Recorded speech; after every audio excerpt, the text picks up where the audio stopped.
నెటిజన్లు ఈరోజు ఆంధ్రప్రదేశ్ రాష్ట్ర ఉప ముఖ్యమంత్రి పవన్ కళ్యాణ్ గారిని విపరీతంగా ట్రోల్ చేస్తున్నారు. ఎందుకంటే మహాన్ న్యూస్పై బీఆర్ఎస్ కార్యకర్తలు దాడి చేశారు.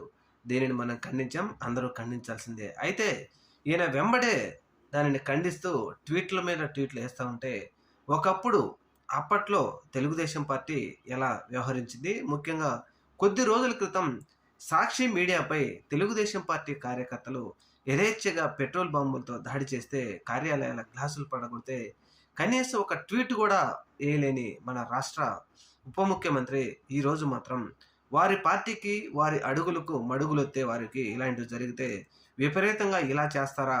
ఇదేనా మీ రాజకీయం?